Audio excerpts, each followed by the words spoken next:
In this series of videos on the COVID-19 crisis and how it impacts employers and employees, I'm going to focus this video on what happens if the workplace closes. The option that is likely to be considered first is the option of layoff.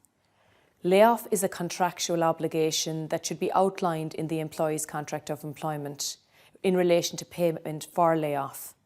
If this is the case, you can lay off your employee without pay and they get pay from the government.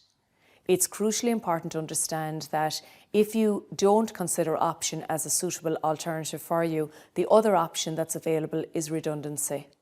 Redundancy occurs where there is going to be no work available for the business or the employees within it for the foreseeable future.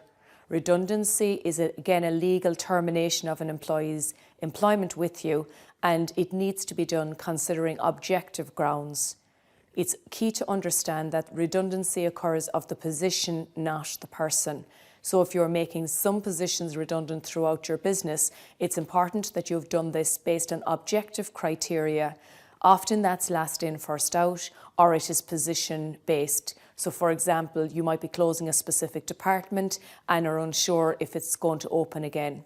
Layoff is an option if you think it's going to be unsure and you're measuring, on a weekly basis what's going to be happening in line with government guidance.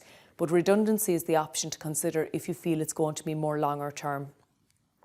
Regarding payment for both employees and employers who are self-employed, can go with the option if it is associated with the layoff in terms of the crisis emergency payment that has been introduced by the government called the COVID-19 Pandemic Unemployment Payment.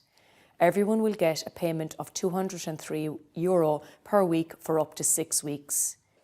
To make a claim for this payment, you can do that online at gov.ie, and the website is shown here, and post the application to PO Box 12896 Dublin 1, so there's no requirement to have specific contact.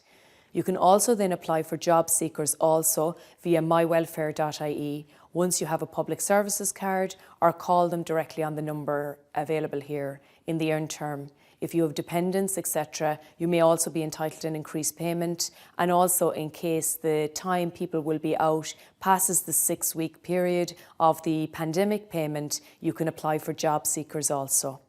If you decide you're going to make your employees redundant, they're entitled to 2 weeks' pay per year of service plus a bonus week once they have more than 2 years' service. This is important to ensure you consider the fact you have the paperwork done correctly to ensure the employee can follow through in relation to that. So in summary, the key actions for you to take are: 1, communicate very regularly with staff throughout the process, especially in relation to the implications of the decisions you're making and their benefit. And number 2, ensure there is a communication system in place while they are on layoff also. Thank you for watching, and I hope you found this useful.